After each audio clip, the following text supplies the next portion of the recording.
Good afternoon, good evening, wherever you're joining us from. My name is Aslam Bulbulya. I'm the Community Engagement Coordinator at the SFU Center for Comparative Muslim Studies. Welcome to Universal University, ? On Space and Inclusion in Higher Education.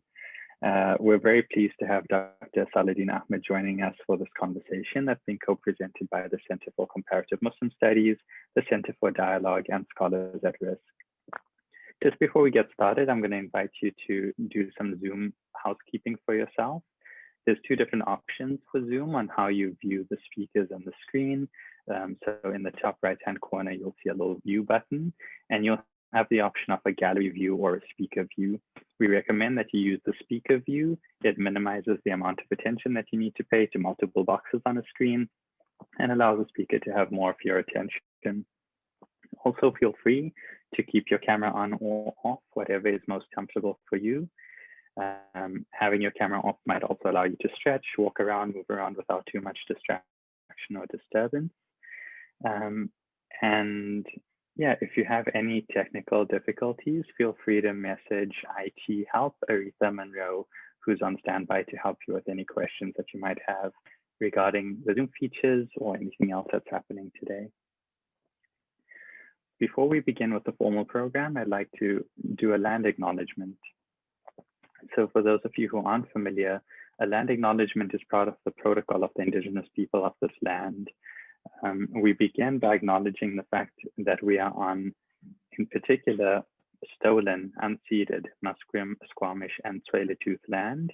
And as we talk about space, the idea and the question of land and land ownership and possession and dispossession is so central to this discussion. I am based on the land of Musqueam, Squamish, and Tsleil-Waututh, not too far from a village called Chinook, where people who were living in what is now Stanley Park, which was a village called Hoi Hoi, for many, many generations were displaced and moved to. And from Chinook, they were displaced once again. And I come from South Africa, a land where my grandparents were forcibly removed from their community as well. And we know the impacts of this on communities, on lives for many, many generations into the future. We hope that this conversation is part of a journey of healing from the colonial impacts that have affected every single one of us in multiple ways, but starting at the scale of the university for today. If you are joining us from any different lands, feel free to introduce yourself and share the land that you're joining us from in the chat box at this time. I'd also like to introduce Tiare Zhang, who's joining us as a graphic recorder for this conversation. So Tiare will be taking graphic notes of the conversation as it goes on. We found this is a great way to get a living record of what conversation took place, in addition to the fact that this conversation, at least in plenary, will be recorded. Tiare will be taking some graphic notes that can be shared afterwards and give people a sense of what was said here today. Anything you want to add, Tiare? Oh, yes.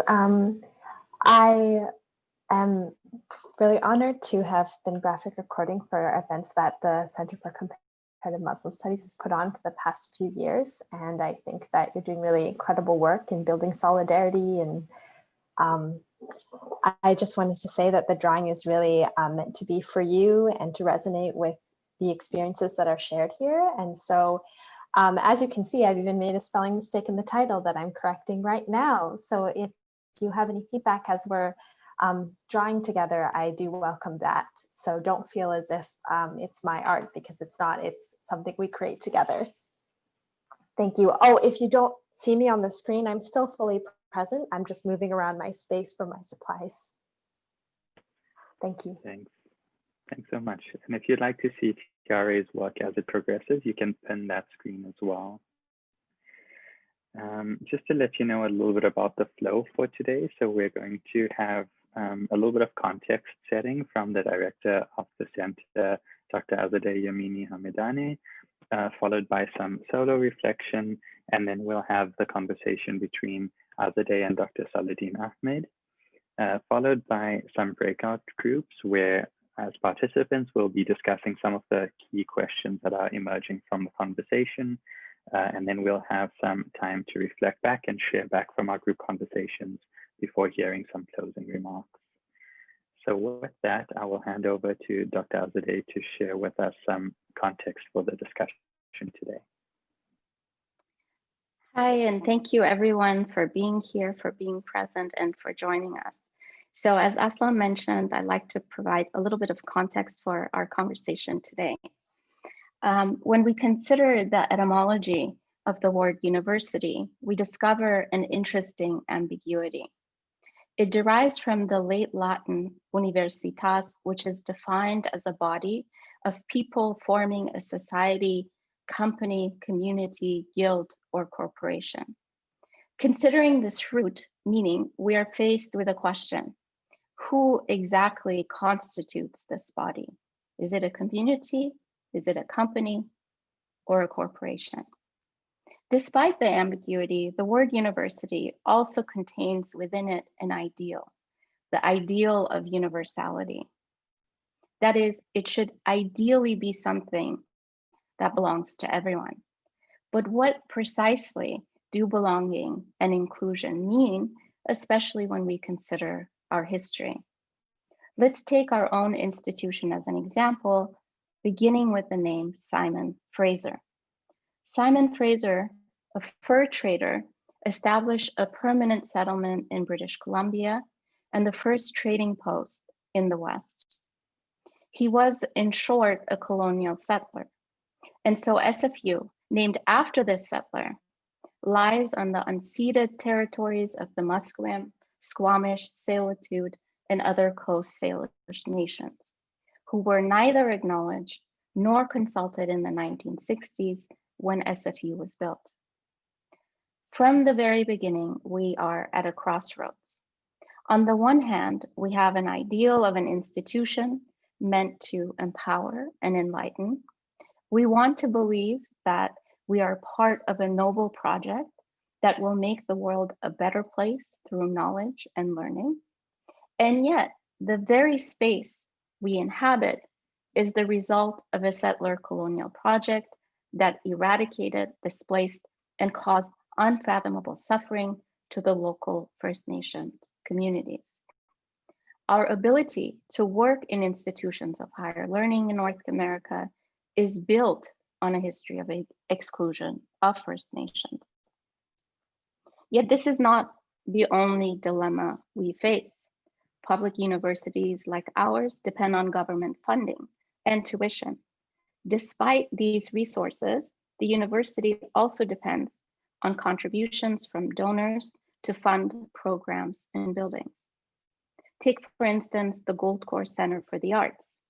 The building, which houses so many of our most creative and critical programs, was made possible through the contribution of Goldcore Inc., a gold production and mining company that has been repeatedly accused of exploitative labor practices, human rights abuses, and environmental pollution. Here we are presented with another dilemma. Can we take money from donors and wash our hands of what was committed to acquire it, because it is now being put to good use to fund educational projects? This in no way pertains to SFU alone, but is true of most universities. In fact, we are privileged not to be tied to a more sinister history. Dozens of American colleges and universities, for example, are in the process of investigating their own historic ties to the slave trade. In fact, profits from slavery helped fund some of the most prestigious schools in the Northeast, including Harvard, Columbia, Princeton, and Yale. While we contemplate how universities come into being, we must also look at how spaces at the university are regulated and monitored. Take, for instance, the incident involving a Black alumnus in the dining hall on the Burnaby campus on December 11th. The student was asked to leave the space, and when he refused, the RCMP was called. He was pepper sprayed, tasered in the head, restrained, and arrested. This incident leaves us with many questions. As a public institution, does the university constitute public property and by extension belong to the public? Do spaces at the university belong equally to everyone?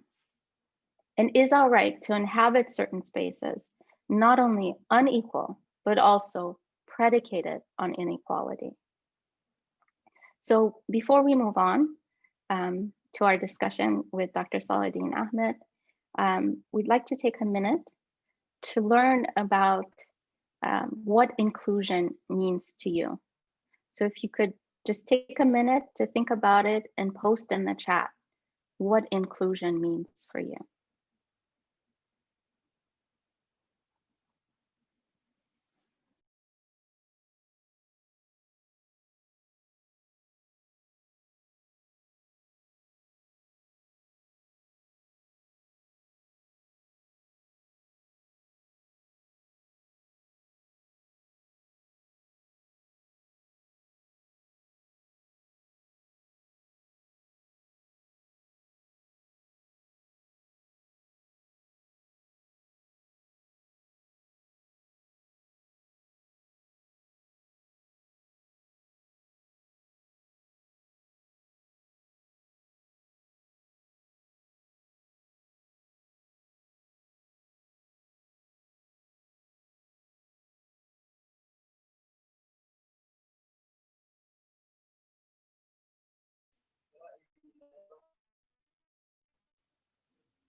Thank you all for taking the time to share those, and please keep sending in your reflections as they come to you. There's so many wonderful contributions already, some of the tensions between inclusion and assimilation, justice, being able to show up, constantly engaging and adapting to meet the needs of different people as they come in. Definitely a topic that we're going to spend a good amount of time on today. With that, I'm going to invite Dr. Saladdin Ahmed and Azadeh into a conversation around Dr. Ahmed's work and how it might pertain to the university. Thank you, Aslam. So to help us think through what space and inclusion mean at the university, we are joined by Dr. Saladdin Ahmed, who is the author of the book Totalitarian Space and the Destruction of Aura, which was published in 2019. He holds a Ph.D. in philosophy, actually, from the University of Ottawa, and is currently visiting assistant professor of political science at Union College. In his work, Dr. Ahmed tackles contentious subjects around culture and racism, mass mentality and fascism, surveillance and totalitarian space, the Kurdish liberation movement in Iraqi Kurdistan, and the rise of the Islamic State. I would like to also take the opportunity to thank the Scholars at Risk program for introducing us to Dr. Ahmed. They do incredible work to support academic scholars who are themselves excluded and ostracized, robbed of spaces of self-reflection. Their work gives us all the opportunity to hear from scholars with valuable lived experience. So for the next 20 minutes or so, I'll be posing questions to Dr. Ahmed, which will be followed by breakout sessions to discuss some of the most pressing issues pertaining to space at the university. So with that, I would like to invite Dr. Ahmed and the rest of us to think of these questions in light of the university as an institution and a space. Dr. Ahmed, welcome. We're delighted that you're here. Thank you very much, Azada. Thank you, Aslam and Terry, and all those who contributed in any way in arranging, and Alice, of course, and Scholars at Risk, and your teams at SFU. I really appreciate the invitation and the opportunity to speak to such a truly diverse people from different parts also of the world, and especially I guess many of you are from SFU, Vancouver, BC area. I really appreciate it. Thanks. So sorry, Azad, I interrupted you. I think you were going to say something else. Thank you for joining us, and let's dive in. Tell us a little bit about how you became interested in the concept of space and why it's something important to think about. Okay. Well, thank you for the question. It's a great question. I can't promise that I will be able to do justice to it.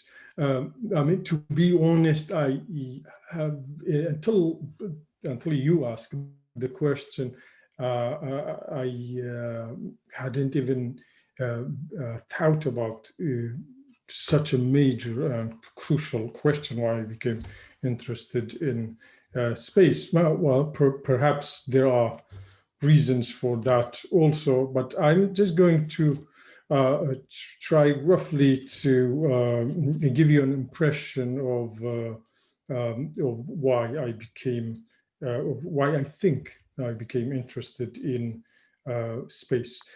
I mean, like all other, it seems to me, like all other research questions, there's of course, the subjective, the personal side of it. And so without going too much into autobiographical information, which might be not interesting, but I come, just for the context, I come from a very old city in Mesopotamia, currently Iraq, northern Iraq, or Kurdistan, for, of course, for Kurds. And I'm Kurdish. I come from Kirkuk. Kirkuk is that city that is very, very truly diverse, historically diverse. All kinds of people claim that city, and they are all right, except those who claim it to exclude others, of course, are wrong. And in my personal view is that if there is any hope in the Middle East or elsewhere, it is when we start defending people, groups of people to whom we don't, strictly speaking, belong in the traditional ways of classification, identification, and so on and so forth. So anyway, I come from that city, and as a minority, I grew up there. And as a minority, it was for me always, you know, space was something outside, and I felt myself as being kind of, allow me to say this, a spatial addition.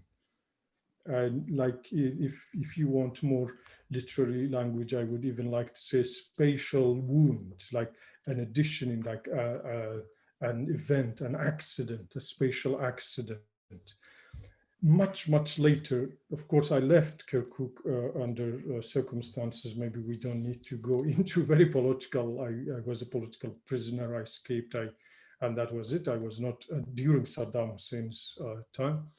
And I was never able to go back to Kirkuk. So Kirkuk just became kind of a legendary space for me, and a space for nostalgia, and a space for all kinds of, you know, issues that are both political but also subjective. Okay, so you come to from a me, very you come from a very rich history and background of a city that belonged to many people, and you yourself felt. Exactly, the city is extremely rich historically. There was a big population of Jews, for example, for literally hundreds of years. They lived there. For example, there was a neighborhood, they still call it the Jewish neighborhood. And to me as a child, it was always a question, this is the Jewish neighborhood, where are the Jews? And of course, one of the stories people don't know about the Middle East, outside the Middle East, or even some Middle Easterners, is that like Baghdad is, you could argue, is the most ancient Jewish city, just as it is also a city for others. But there was a big population of Jews there. They were persecuted. They were deprived of their homes and histories and so on. But there are also Armenians, Kildanis, Assyrians, Turkmens, Arabs, and Kurds, as I mentioned. Okay, but then so from this very rich history that you find yourself in, what were you experiencing that led you to write about totalitarian space? Okay, great. So to me, as I was saying, then space was, I was in space, I felt, but never part of it. So I would, if I generalize it, I would say it is the feeling of being a refugee, a spatial refugee. And I will just come to your question after one more note. Much later, after multiple experiences of exile and so on, I went back to reading Bachelard and Gustav Bachelard, and there are very few thinkers who really took space seriously, and Bachelard is one of them. And Bachelard is a philosopher of science, but then all of a sudden he surprised even his own colleagues and friends by writing a great book called The Poetics. The translation would be The Poetics of Space. In that book, his definition, if I paraphrase it, for home is, it is a space in which you are able to daydream. It's the space that allows you to daydream. So and here's my answer then. I always felt that I am not able to forget about myself, my bodily presence, to the degree of allowing daydreaming, you know. And it's a great privilege to be able to daydream, right? And I'm pretty sure that the minority members, of course, I use this expression, minority member or minorities, in terms of power distribution, not in terms of number. For example, women, I'm sure a lot of women have experienced, like refugees, like racial minorities, have experienced that feeling that there's a moment you tell yourself, what am I going to do with my body here right now, under all these gazes, right? So that feeling of othering and otherness, that led me to then eventually to totalitarian space, but that's a longer journey. I don't want to take more time. I hope in the next step I will come back to that point. What is the relationship then between that and totalitarian space? So how do you define totalitarian space? What are some of its features? Okay, to me, the most significant feature of totalitarian space is sameness, repetition, a flatness, the elimination of uniqueness, the elimination of individuality in that sense of uniqueness. Totalitarian space is is a flat space on which every strange body, whether human body or otherwise, is easily recognizable, detectable, and therefore eliminatable, let's say, by relations of power or by the dominant. So to me, I will just say one more thing and then stop here for you to comment. To me, then, the way I use the word totalitarian is there's all totalitarianism that is based, as Herbert Marcuse, for example, argued long time ago, is based on force, on terror, right? But that, I argue also that kind of totalitarianism failed miserably. The totalitarianism of fascists. Of course, fascists invented the system in that very strict sense, or Mussolini, to be more precise for now. But I think that failed miserably. More perfect form of totalitarianism is the system that relies on hegemony as opposed to physical control. It turns us to beings, to citizens, to creatures who freely give up our freedom. Or even worse, take ourselves for free beings, free citizens, without being free. We might sense something is wrong spatially, historically, and so on, socially, but we can't even name it. And that's why I think spatial literacy is crucial, is terribly important, and it's terribly lacking. We just don't have spatial literacy. I hope I'll have time later, if there is time, to expand also a little bit on that. On the issue of space, could you explain to us how space determines the ways in which individuals are included or excluded? I think, strictly speaking, spatial regimes might do that, which are always, of course, part of other social and political regimes, or say even regimes of truth in that sense. But space itself doesn't do anything. It is we who create space, we use space, we use it sometimes passively, a very bad, terrible thing, of course, sometimes creatively, actively, and therefore change it. So space is something always in the making, and the actors are the users of space, the humans who use it. So I think, so there's an argument, there's a movement out there that,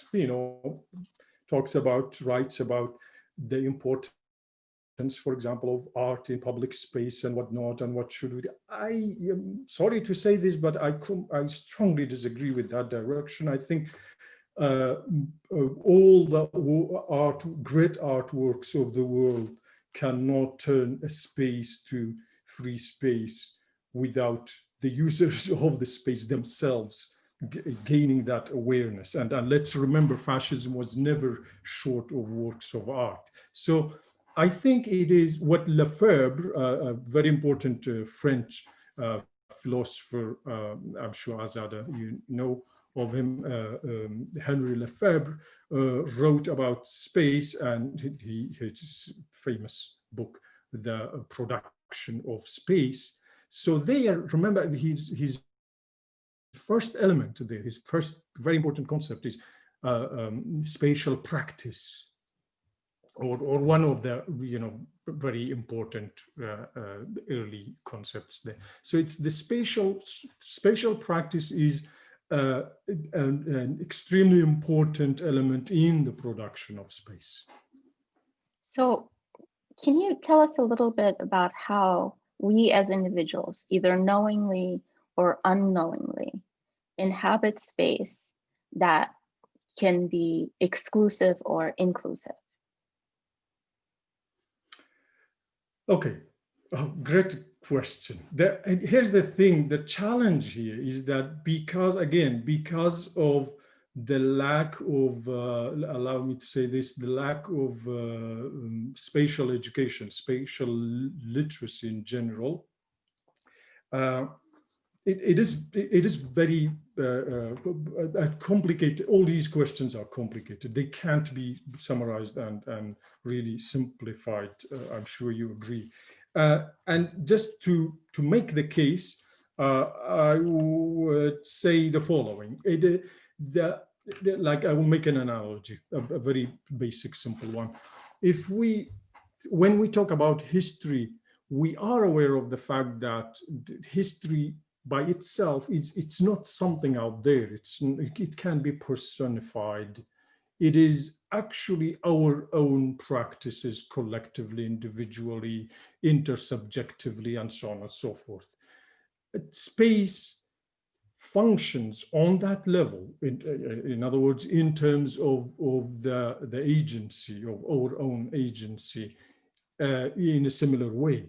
So we could be excluded, we could have the feeling of inclusion, but these are not qualities. They are states that change, situations that continually change. And that's exactly why I'm also against that kind of, the ideas of inclusion in terms of, say, cultures, because culture is already kind of objectified and turned to a dead identity, and it is actually a form of estrangement, therefore. So unless we understand, I will go back to Lefebvre to make the following claim, one sentence.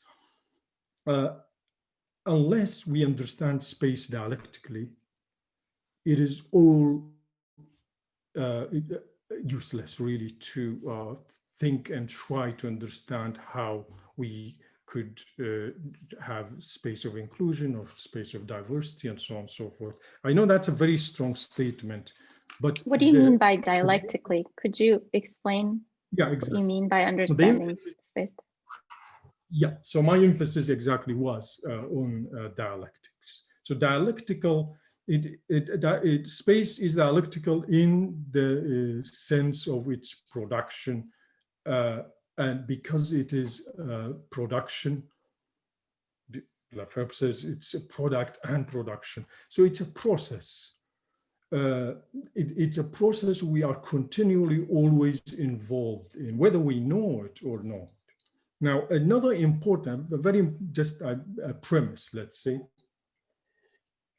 that's worth reminding ourselves of is the following. We are fundamentally spatial beings. All our acts are spatial, including our dreams, including stuff we call spirituality. These are all spatial. They couldn't be otherwise. And as such, we need to understand how space itself is produced through our own acts. So most of the time, we are not aware of our involvement in the production of space. So dialectical in that sense, it's continually changing. And I'm, as a human being, I'm always a participant in that change, in that production. But the difference is whether I'm doing it with the awareness of emancipation, of freedom, of egalitarianism, and so on, or without those awarenesses. And it seems to me that without those very important awarenesses, then we become passive participants, and by being passive, or by virtue of being passive users of space, we perpetuate totalitarian space, spaces of oppression, spaces of domination, and so on and so forth. I really like how your analysis puts the emphasis on the individual and to the fact that it is an evolving space that we're involved in. I'm also really drawn to the way in which you define space, not only in our physicality of being in space, but also spaces of the imagination, of possibility. In your book, you talk about the danger of words like inclusion and diversity being instrumentalized. Can you give us a sense of how that happens? What are the danger signs of these terms becoming hollowed out, becoming instrumentalized? Okay, great question. Thank you very much for bringing up all these great points and giving me the opportunity to comment on these. So again, I will start from some stronger claims, including the following. When totalitarianism reaches the stage of perfection in terms of space, among other things, it actually allows and even encourages, I argue, it encourages inclusion and diversity. These are good things. Especially when they become so marketable, why not? It is the stupidest forms of totalitarians. And by that, I mean, for example, all forms of fascism.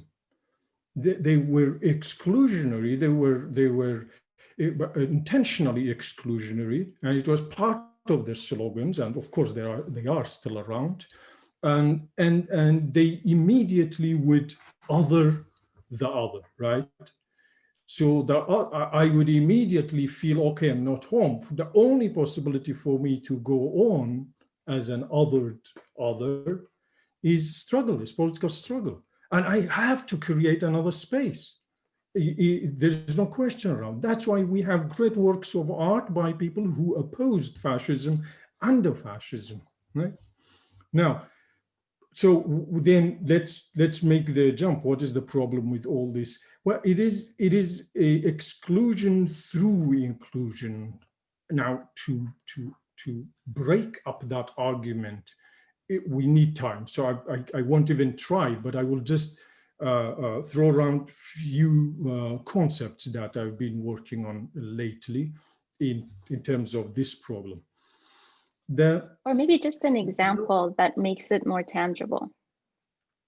Yeah, okay. Yeah, I will give you an example. I just didn't want to upset anyone. So I started to give a little bit of theoretical justification. An example, I would say the picture of 3-4 students who are compelled to make this fake smile, superficial, for the picture on the main page of universities, the brown, the black, the yellow, the white, and so on, just so that we tell the world we are a diverse university, and they all do that. Companies do that, capitalists do that, others do that, now even in the people outside the West have learned this little capitalist game of marketability and so on. That's an example, I think, of exclusion through inclusion. Why? Because remember I said my emphasis is on dialectics. What is the opposite of dialectical thinking? Identitarian thinking, as some people in the Frankfurt School, for example, argued. But also this starts, of course, with Marx. What is identitarian thinking? And it's not this thing we use it today, like identitarian in terms of, culture and so on. No. Just in general, identitarian thinking is that one-dimensional form of thinking that sees the world as entities, as if they never change, right?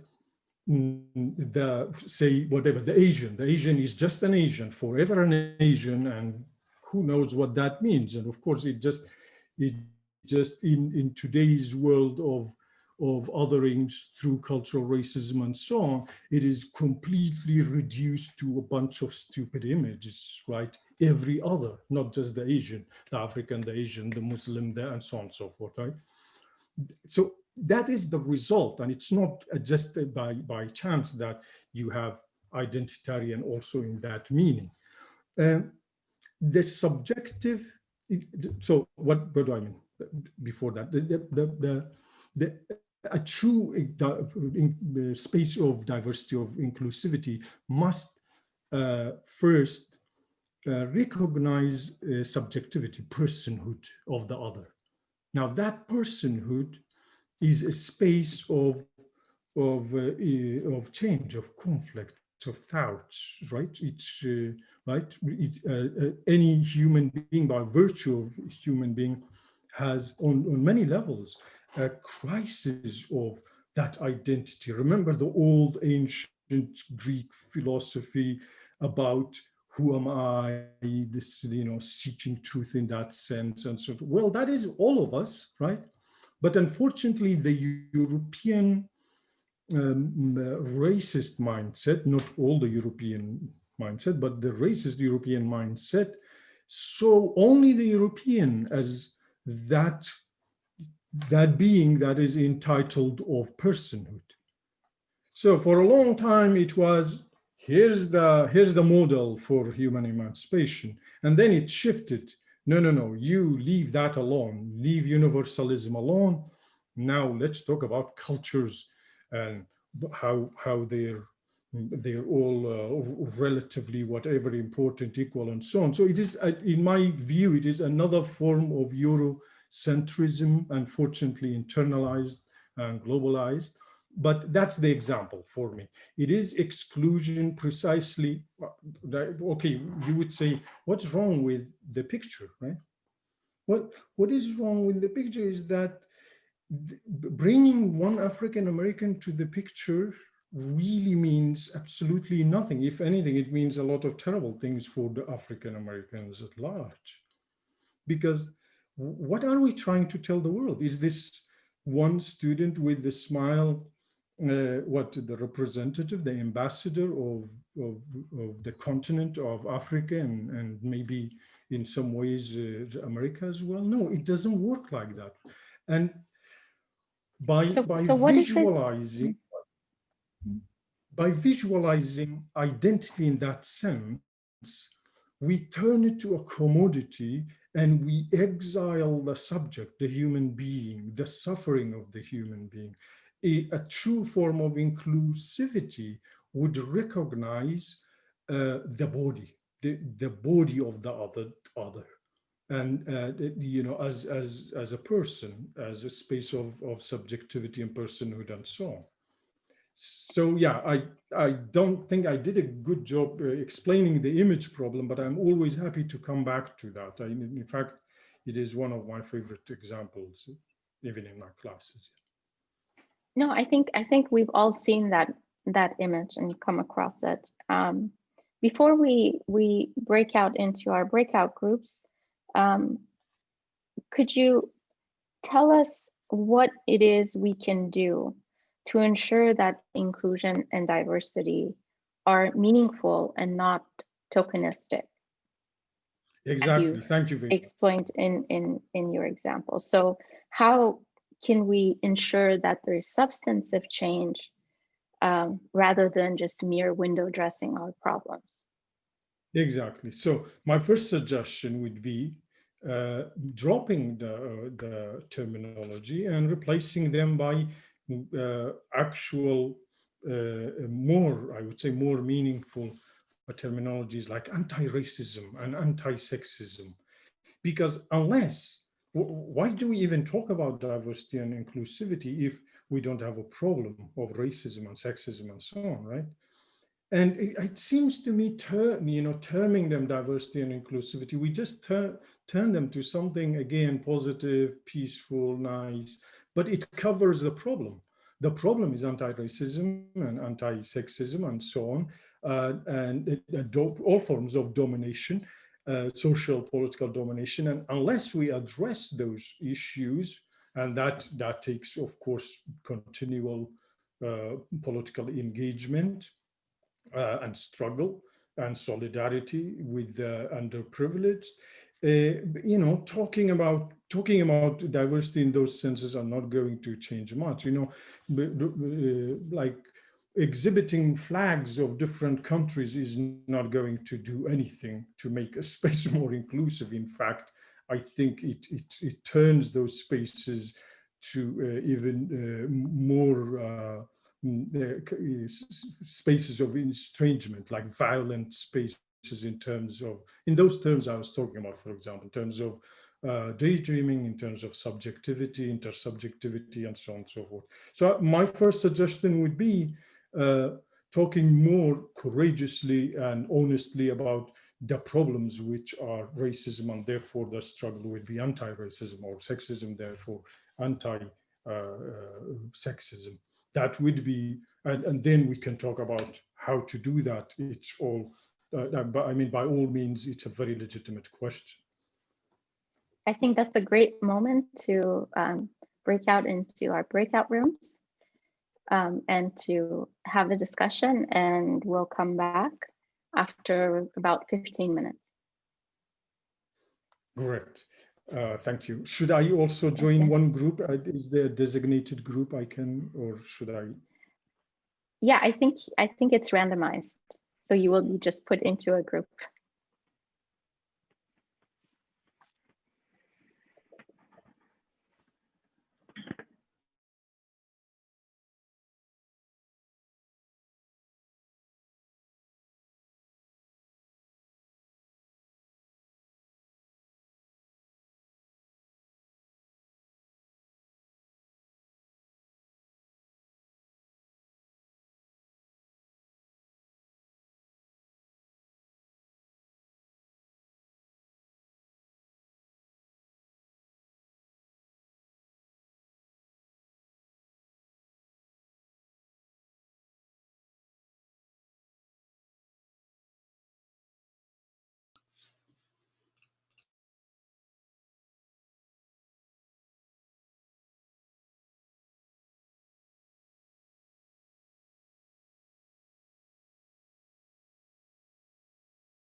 Thanks, everyone. Welcome back.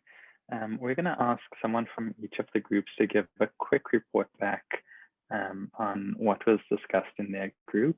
And perhaps I'll just ask Renee to share the screen of the Jamboard, so we've got the notes to look at as we share back. So someone from group 1.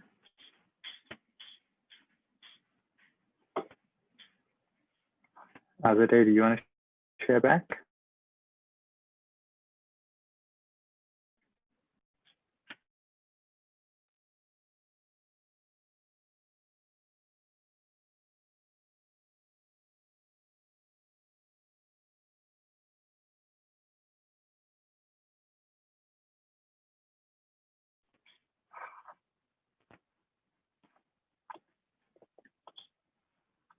Oh, I think I was muted the entire time. Sorry about that. I was speaking to myself.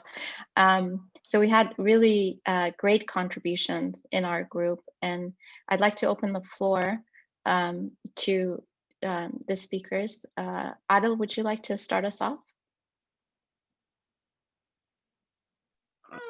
I'm not gonna lie, I can't start us off because I have a little baby in hand. Okay. But yeah, do you mind if I relinquish? No. Anyone else in the group want to jump in?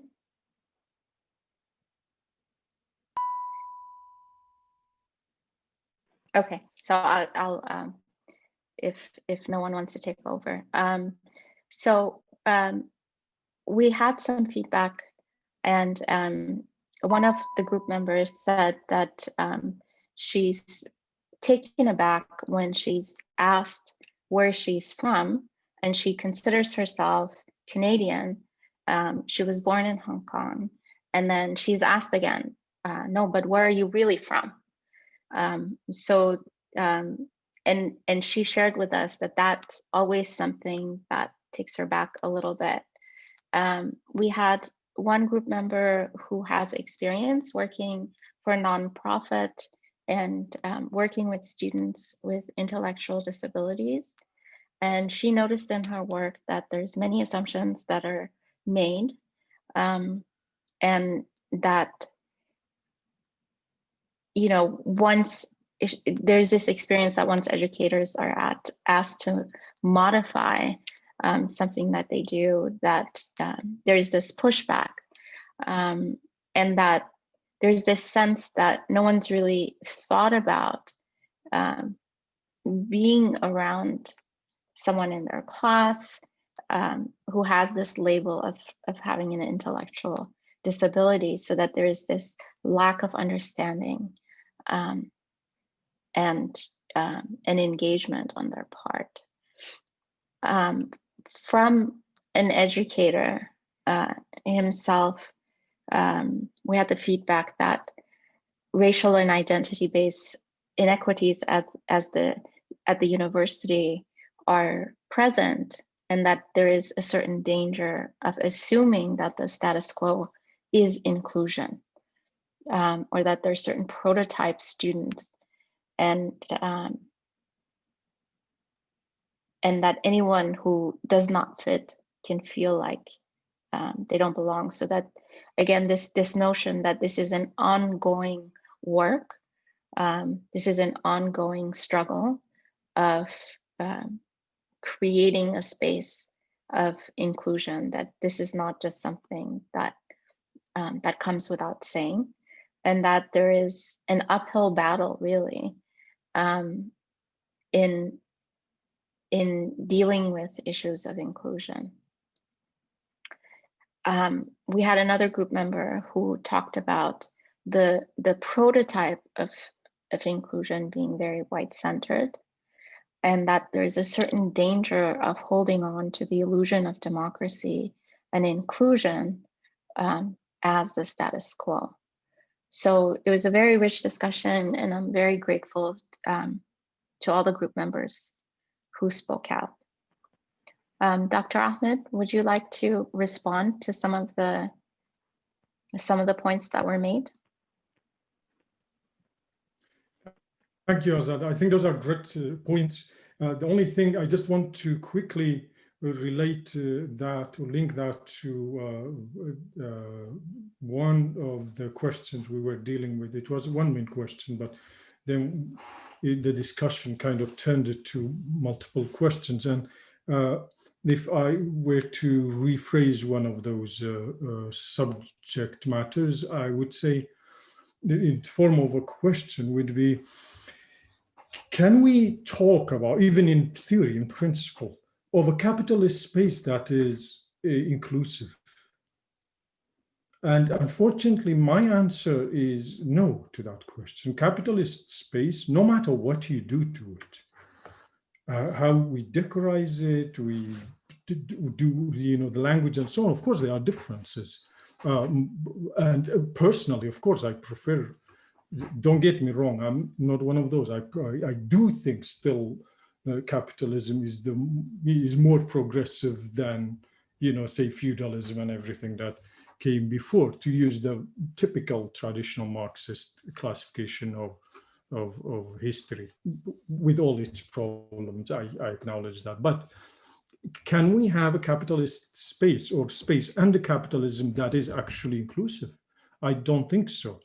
And that is one part that perhaps we didn't have enough time to talk about. If I were to do this very briefly, I think nobody is actually at home in these spaces of governmentality, spaces of administration. These are, to my mind, spaces of university spaces are designed by specialists who are part of the dominant class. Again, to use very broad terms, but you know what I mean, right? A space that is, like, for example, a space that is not alienating, that's not totalitarian, is a space that reflects the use value of the space. Therefore, it reflects the body movements and so on and so forth. And that makes it also aesthetically very different, very beautiful. We don't have that beautiful space. We can't even think about it because we only know these kinds of spaces. So I think the problem then is, of course, it's harder for underprivileged, but I don't think anyone is quite at home in any of these spaces produced according to the capitalist modes of production, to use that very strict language. I know a little bit abstract, but that's what I mean. So let's not reduce capitalism to just one problem or just money or capital in that basic sense and so on. So I think the problem is really much bigger. It is about dehumanizing the human, commodifying the human, and humanizing the commodity. Thanks very much. I think in the interest of time, we'll just move through each of the group's feedback relatively quickly, and then we'll have Dr. Ahmed respond to all of it for a little bit. So I was in group 2, and we're asking how university spaces reinforce unequal power relations and what can be done to change this. And really, I think the idea of spatial literacy that Dr. Ahmed was talking about came up. The fact that we don't often realize how space is being produced and reproduced through practice. Some examples were given of new spaces where there's pre-existing understandings of how that space should be used. That doesn't change according to the usage patterns that are needed. There's certain rules about the space, not having graffiti. And within the university, unequal power relations kind of being maintained through tone policing in lecture halls, this assumption of being nice, to call things anti-racist, to call out, white supremacy where it exists, to show up with any form of anger is seen as, not the way the space should be used, and then people are policed and pushed aside in those ways. And then also a strong discussion about securitization and capitalization that comes with that, the ways that through privatization of space, we don't have the housing, transport, accessibility needs of students prioritized. And when there is some sort of consultation process that takes place, the mandate is set by those who are in power, and there's a facade of choice being presented to those who don't inhibit power positions. You get to choose one of 3 options instead of being one who decides what those 3 options are from the very beginning. Okay, thanks. We'll move on to group 3 if there's someone from that group who wants to speak back. Thank you. Saladdin. Thank you, Aslam. We had the privilege to have Dr. Ahmed in our group, and we were discussing that question of how capitalism determines spaces of inclusion or exclusion and what can be done to change it. I think one of the first reflections from the participants was this is a very overwhelming question, and there are many ways to approach it. And understanding that capitalism, as Dr. Ahmed just said, also underscores other forms of oppression, and that each of them can be tackled in different ways. But in terms of space, we also had the privilege to have an architect in our group discussing how spaces, physical spaces, are created and how sometimes they also reflect those systems, the hierarchies, the demands of different groups. But one thing that did come up at the end of our conversation, and unfortunately we were so deep in this rich conversation we didn't get to finish that discussion, was the idea that universities are also spaces for contestation, and the bodies of students oftentimes occupy their own spaces, especially when they have demands that they make on the institution or how they approach certain injustices. And SFU does have a rich history of contestation among student bodies. So again, thinking about the space we occupy and what it was designed for and how it may be subverted by those bodies occupying it, I think speaks a lot to what Dr. Ahmed was sharing with us earlier. I'll leave it at that. Is there anybody else in the group who'd like to chime in?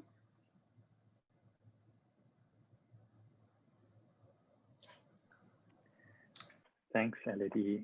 In group number 4, Nav, are you okay to give some feedback? Hi there, yeah. So group 4, Elena's going to present some feedback. And our question was, how do universities act as gatekeepers to opportunity?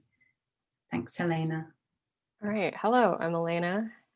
Yeah, so I think in a nutshell, when we see how do universities act as gatekeepers to opportunity, this idea of expectations and reality kind of seems to summarize for me what we gathered from this question. And so the expectations part of it reflects, we're starting to talk at the beginning, how like the work expected from a student in classes versus the reality of the situation is all these clubs and opportunities and programs and events are so enlightening and really look awesome, like these events, for example.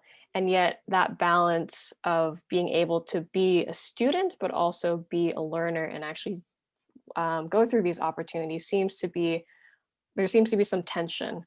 And another thing that was brought up is the expectation of what it means to be a student in a university. And it seems like we're being pigeonholed or narrowed into a specific window of what is a student.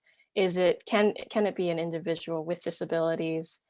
Can it be a mother with children? And I guess all these other identities and roles that come into play as people, they're not necessarily reflective as like life outside of university. And for me, it was a big question of like, is this university life really encompassed in the actual world outside of university after being in school for so long? And there's all these different, Christina brought up this Western education model where the students' time, the time, I guess, is seen as quite different. Everyone seems to think of time differently. Everyone spends their time differently. And so how do we kind of in university allow for that time and allow for that space of everyone to bring into your university context? And with that, again, reinforcing this idea of a lack of compassion and I guess really holding that space for other people in this context. And I think, unless anyone wants to chime in, is what we talked about as a whole. Thanks, Elena. Prad, in your group? Leah is speaking from group 5. Yeah, so I'll be just reporting on group 5's question, how can we begin to imagine spaces of resistance and equality? And so some of the first sort of insights that came out of our group were from Elaine, who researches poverty in universities and single mothers specifically, and then Hanadi, who spoke about university in her home country, Syria, or I guess former home country. I don't know how you characterize your home. I'm sorry for assuming there.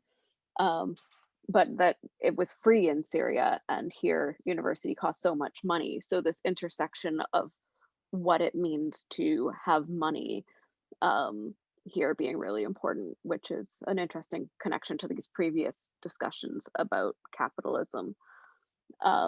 Someone in our group mentioned that having a seat at the table doesn't truly equate to having a voice at the table. And so a lot of things that we do really are giving people maybe seats at the table, but not actually letting them be heard.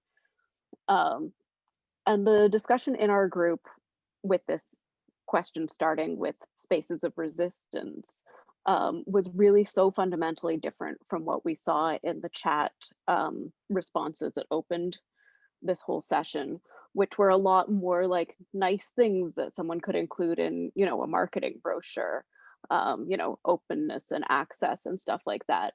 But if we say, how do we resist, we're going to talk more about meaningful interventions. And if we talk even more further about like how do we dismantle white supremacy, how do we combat, capitalist emphases in the university, we're going to be having much stronger interventions. So that's sort of an attempt to sum up in a minute what we did in 15.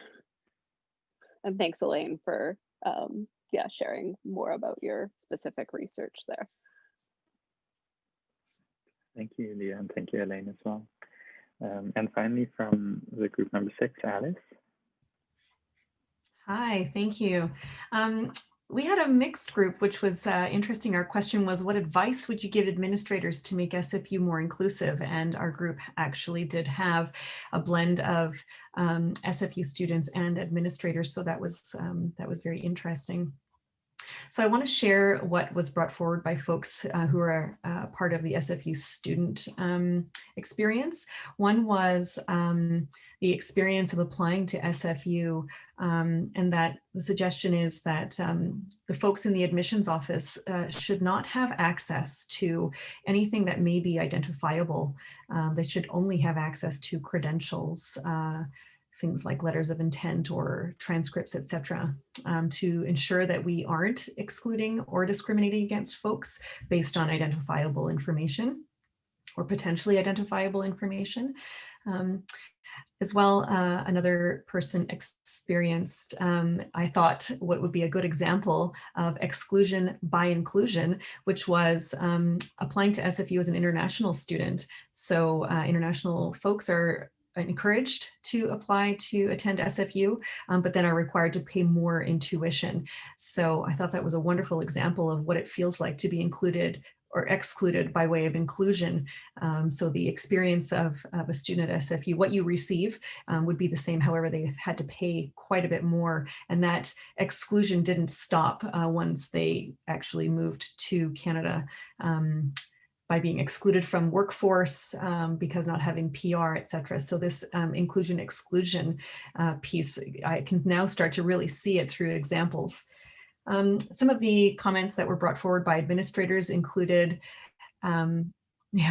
included things like having to fill out forms, forms being something that are quite challenging. So when you have to enter something into the space for gender, for example, it's not open enough, or having to award, give out awards, for example, we're not allowed to take a holistic approach. So there's very strict parameters in some of the policies that we're asked to perform within. As well, looking for more training to reach folks on the importance and the impact of diversity and equity and inclusiveness.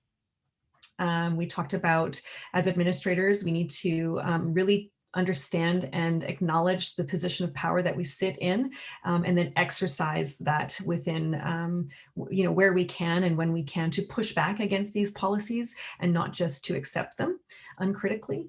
Of course, we talked about, we need to keep talking about this. We have to open up spaces to allow folks to share what their experiences are so that we can really take that in, understand it, and make changes. Of course, the notion that inclusion should not be a slogan, which sometimes we do rest upon, which I think is exactly what you were mentioning in terms of Dr. Ahmed, in terms of having inclusivity in the imagery that we put out, or flying many flags. And if there's anything that I missed, I encourage anyone from Group 6 to pop in or pipe in now or add it to the chat. Thanks. Thank you very much. Yeah, we'll invite people to add that to the chat. Dr. Ahmed, if you can reflect back on perhaps some of what was shared. We don't have a lot of time left, so I'm going to say if people do need to leave, feel free to do so, and this is being recorded so we can share the recording out. But perhaps if you can just reflect back on some of what you heard, and maybe with a focus on how we can begin to imagine spaces of resistance as kind of like a way forward and a vision forward. Okay, thank you, Aslam. Thank you, Alice, also to bringing back those points from the earlier conversation. The spaces of resistance is one of the things also I try to think about and work on a lot in terms of at least conceptualization. I think part of our emancipation is the emancipation of our imagination. Our imagination is limited by the spatial and historical social conditions we live in. So unless we start a process, a project, a struggle for emancipation, for human emancipation, for equality, we can't reach a point of producing a model for free space or space of resistance. Within that struggle, I think our spatial practices immediately engage in the dialectical process of the production of space of resistance. For example, think about a city square, where it was just a city square, it became just a space of consumption and so on and so forth. But all of a sudden, within a political movement, it changed. It completely changed. It becomes, for example, Tahrir Square in Cairo, or what happened during the Occupy movement, if you remember. So it is the practice that immediately changed the function and the appearance of that space. And this is applicable also to, I think, to universities with more of these kind of conversations, literacy, questioning, problematization, and so on. We start a movement of kind of emancipation and resistance, I think. And it should be that way, and it should include the administration as opposed to policies from the administration. I think, which is one of the points that can be in a good conversation with what Alice and her group was saying. But thank you. I don't want to keep people more than that, but I'm really happy to stay longer and listen to you. I spoke, I think, already. Thank you very much.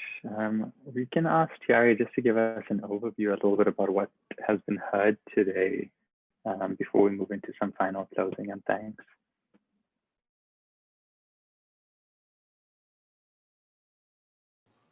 Hello.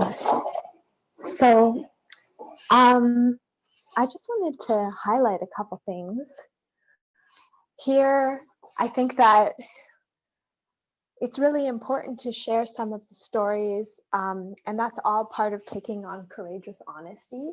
And so I actually want to appreciate and thank you, Dr. Saladdin Ahmed, for sharing some of the personal aspects of your story, because I think that's so meaningful in letting people know where you're coming from and like, okay, where's this person? What's your context? So it really struck me, the statement that you made about, I was in spaces, but I never felt I was a part of it.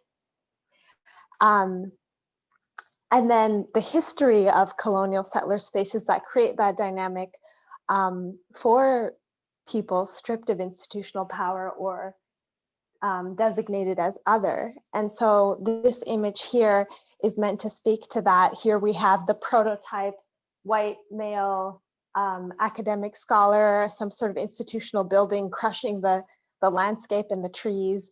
And then this character is meant to be an indigenous person, and then here a Black person, sort of showing the relationship of the history of universities, not just in Canada, but also in the US.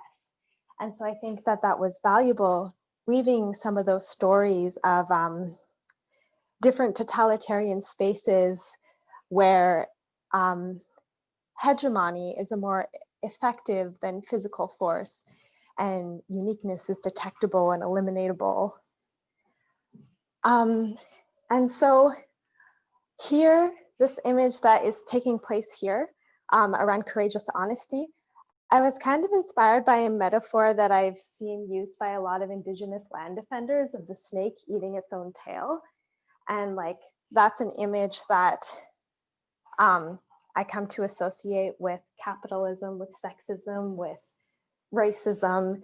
And so I'll be filling in more of your comments of just like really directly looking at, honestly, the issues. And I always try to tell the story of our conversations in a way where, you know, we're asking these questions around, what did you say? The emancipation of imagination. And so I love that you said like, freedom would be space for daydreaming. And so I imagine here in this corner, like a question around like, what do you imagine? Like we are all in so many ways familiar with these issues that we don't want to reproduce. So I hope in this section of the poster here, maybe it's an illustration of, you know, some of the examples given were students with disabilities and international students, students of various genders.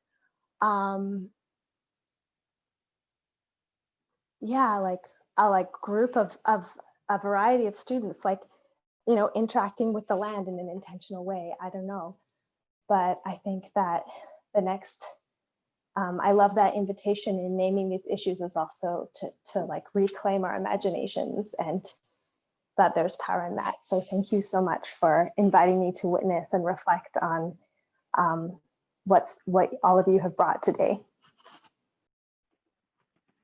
Thank you for your listening and your capturing, Terry.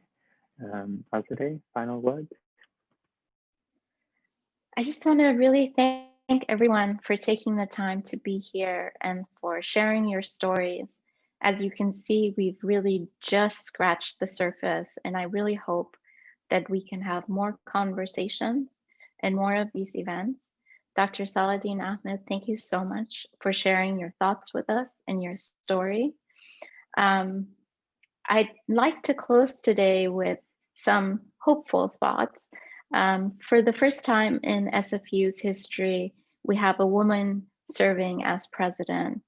And as we've learned over the past few months, our president, Dr. Joy Johnson, is committed to fostering an environment at the university where equity, diversity, and inclusion can thrive. We know that these ideals cannot be achieved by anyone alone, but that each of us bear responsibility in making it a reality. So let's hope that the challenges we've all faced in the past year create in us both the imagination and the will to create a better world. Thank you so much for being here. Thank you very much, Azadeh and Aslam and everyone, Terry, for that wonderful, very artistic summary.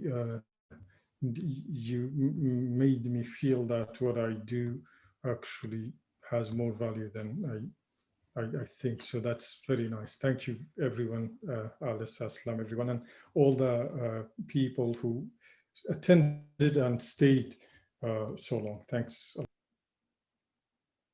Thank you. Oh, sorry. I just wanted to say on that comment, like we're here to lift each other up. I am so excited to put your comment, Dr. Ahmed, about we must defend groups of people to whom we don't strictly belong, and then we can all belong. How nice when you stated it. It sounds very meaningful. I truly, I honestly think that is something that actually defines our politics more so than any kind of strict identity, any form of classification, and so on and so forth. And with that, I feel a lot of solidarity, and I am in solidarity with what you are doing and yourselves. And I do strongly also believe what you were saying about the Aboriginals, and I do think, without romanticizing, because that's also terrible, and that's not what you didn't romanticize, but I think it's a good example to look for those margins, at those margins, to learn about forms of resistance and struggle and emancipating ourselves. So really great to be here. Thank you very much. I want take more of your time. Thank you, everyone. And have a good evening, everyone.